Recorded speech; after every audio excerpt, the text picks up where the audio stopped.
And then there was one. Just one undefeated team left as two fell this week.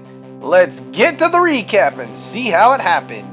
Let's start with our battle of 3-0 teams. It's the Castle Buyers Demogorgons that come out on top. To talk about this one, I'm going to bring in my friend Joe. Hey, hot take alert! These Demogorgons aren't really that good!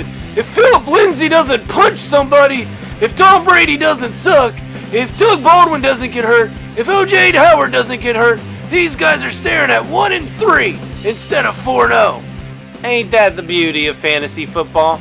Sorry, Mitzi. Our other undefeated team, Team Wilcox, was Zoraboo's lock of the week, and well, he went down thanks to some shoddy performances by his quarterbacks. Ryan Fitzpatrick, benched at halftime. Ryan Tannehill, benched as well.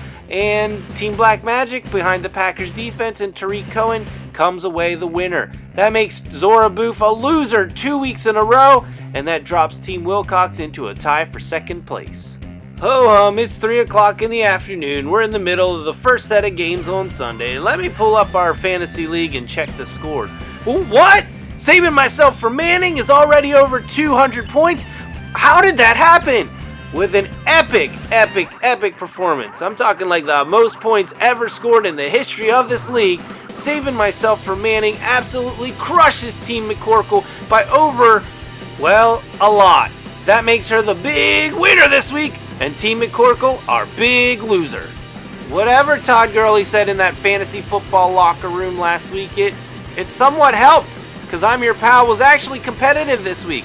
John Brown helped out Todd Gurley. CJ Beathard, or however you pronounce that, he also helped out. Unfortunately, it wasn't enough.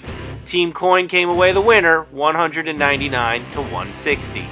For the first time all year, Sailing to Victory lived up to her name and actually sailed to victory thanks to DeAndre Hopkins. Another strong performance from Jared Cook. Brings nightmares from week 1. And Andy Dalton, which she had in her lineup this week. They led her to a 195 to 155 victory over It Makes a Y sound.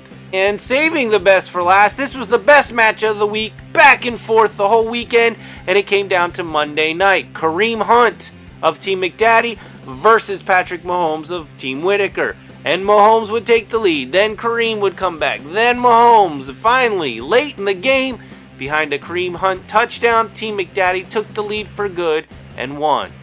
But it didn't have to be this way.